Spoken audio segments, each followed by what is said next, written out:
দুনিয়াতে আল্লাহ তাআলা আমাদের সবাইকে, ছোট বড়, নারী পুরুষ, ধনী গরিব সবাইকে অনেক বেশি মায়া আর মহব্বত করে সৃষ্টি করেছেন। আল্লাহ তাআলা আমাদেরকে মায়া মহব্বত দিয়ে সৃষ্টি করেছেন বিধায় যুগে যুগে আল্লাহ তাআলা অসংখ্য নবী রাসূলগণ দুনিয়াতে পাঠিয়েছেন, শুধুমাত্র এই কারণে যে আল্লাহ তাআলা আমাদেরকে বড় মহব্বত করে সৃষ্টি করেছেন। যদি আল্লাহ তাআলার অন্তরে, আল্লাহ পাকের কুদরতি অন্তরে যদি আমাদের ব্যাপারে বিন্দু মাত্র কোনো মহব্বত না থাকতো, তাহলে নবী রাসূল পাঠাইয়া আমাদেরকে হেদায়েতের পথ দেখাবার আল্লাহ পাকের কোনো প্রয়োজন ছিল না। আর আল্লাহ তাআলা আমাদেরকে মহব্বত কেন করেন? এ কারণে যে আল্লাহ তাআলা আমাদেরকে ফেরেশতাদের হুকুম দিয়া না, কুন ফায়াকুন বইলা না, বরং আমাদেরকে আল্লাহ পাক নিজের হাত দিয়া সৃষ্টি করেছেন। সুবহানাল্লাহ বলি।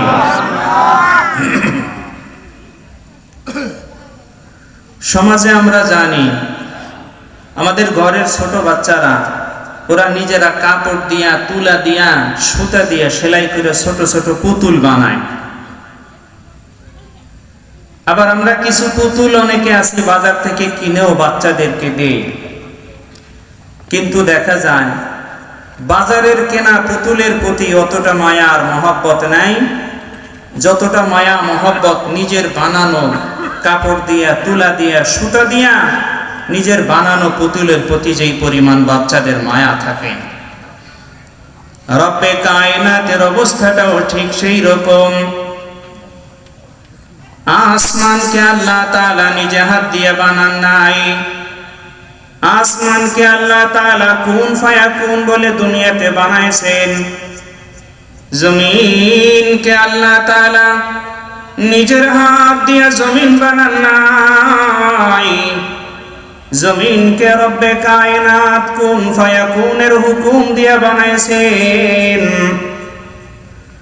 আসমানের উপরে আরশ, কুরসি, লৌহ কলম, জান্নাত, জাহান্নাম, আল্লাহ পাকের যত মাখলুক আছে সমস্ত মাখলুকের মধ্যে হতে কোন মাখলুককে আল্লাহ তাআলা নিজের হাত দিয়ে বানান নাই, বরং সমস্ত মাখলুককে আল্লাহ তাআলা নিজের হুকুম কুন ফায়াকুন দিয়ে সৃষ্টি করেছেন।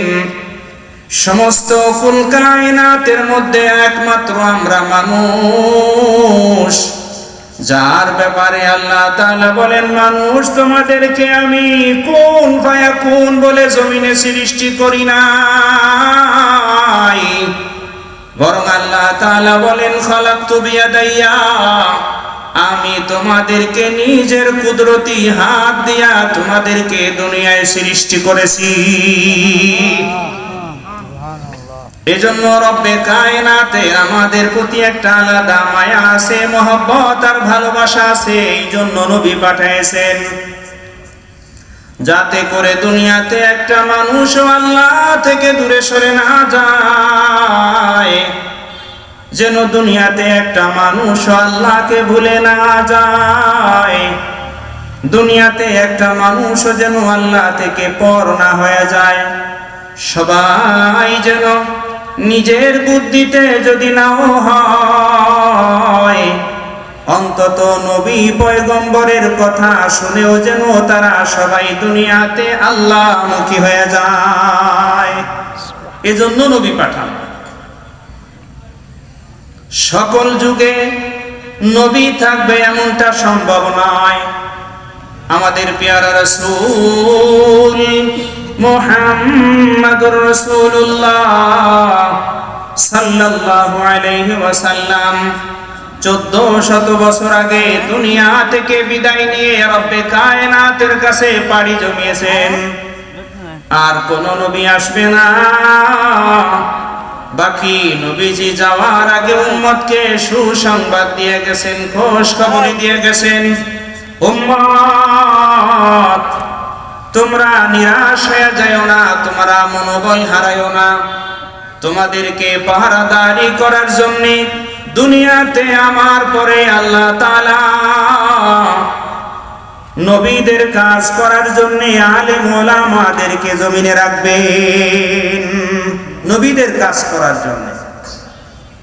قال رسول الله صلى الله عليه وسلم العلماء ورثة الأنبياء।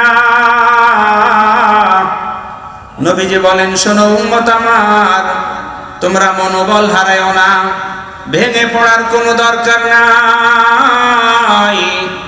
আমি যতদিন দুনিয়াতে আছি, কোনো অসুবিধায় পড়লে তোমরা আমার কাছে আসবে। আমি যতদিন দুনিয়াতে আছি, কোনো সমস্যায় পড়লে তোমরা আমার কাছে আসবে, আমি তোমাদের জন্য সমাধান দিয়ে দিব। কিন্তু যখন আমি মুহাম্মদুর রাসূলুল্লাহ দুনিয়ায় থাকবো না, তখন তোমাদের জন্য সমস্যা নিয়ে দুনিয়া ব্যাপী ঘোরার দরকার নাই। রব্বে কায়নাত তোমাদের জন্য হাজারো আলেম তৈরি করে দিবেন, যে সমস্ত আলেমগণ নিজেরা তোমাদের সমস্যা সমাধানের জন্য সর্বদা সচেষ্ট থাকবে। তোমাদের দ্বীন ঈমানের হেফাজতের জন্য যারা সচেষ্ট থাকবে, তোমাদের দ্বীন ঈমানের হেফাজতের জন্য যারা চৌকান্ন থাকবে, কোন জাতি কোন গোষ্ঠী যদি তোমাদের ঈমানের উপর আক্রমণ করতে আসে, কোন জাতি কোন গোষ্ঠী যদি তোমাদের আমলের উপরে আক্রমণ করতে আসে, যুগের হক্কানি রব্বানি আলেমরা সেগুলি রুখে দেওয়ার জন্য প্রস্তুত থাকবে। বাকি আলেমরা তো প্রস্তুত থাকবে, সাধারণ জনগণকে আলেমদের সাথে মিলতে হবে। যদি সাধারণ জনগণ আলেমদের সাথে না মিলে, তাহলে কিন্তু তারা এই ফায়দার উপকার পাবে না। এজন্য নিজেরা ঈমানের উপর অটল থাকতে, অবিচল থাকতে, নিজেরা আমলের উপরে অটল থাকতে, অবিচল থাকতে, যতদিন পর্যন্ত আমাদের দেহের মধ্যে ঈমান থাকবে, ততদিন পর্যন্ত আমাদের দায়িত্ব হলো আলেম ওলামার সাথে লেগে থাকা।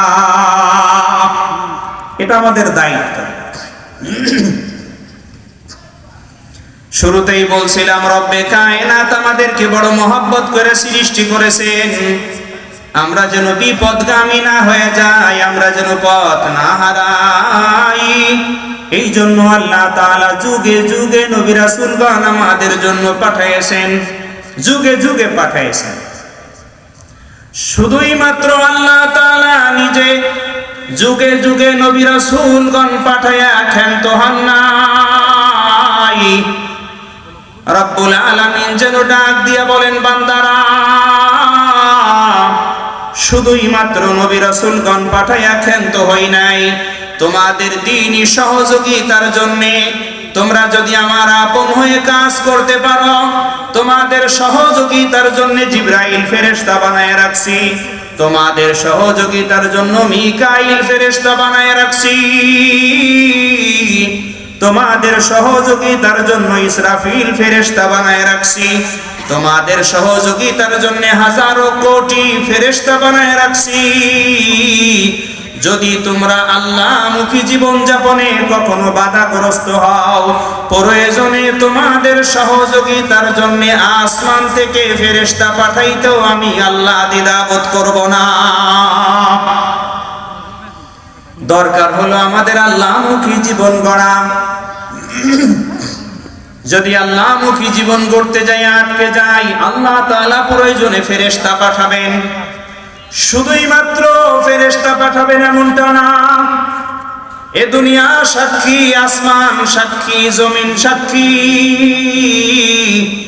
আল্লাহ পাকের আপন বান্দাদেরকে সহযোগিতা করার জন্য কখনো রব্বে কায়নাত সাগরের পানিকে রাস্তা বানায় দিয়েছেন, কখনো রব্বে কায়নাত সমুদ্রের মধ্যে রাস্তা বানায় দিয়েছেন, কখনো রব্বে কায়নাত হিংস্র পশু সম্বলিত জঙ্গলকে সাহাবায়ে কেরামের বসবাসের জন্য জায়গা বানায় দিয়েছেন। যদি আমরা আল্লাহমুখী জীবন যাপন করতে নিজেরা তৈরি হই,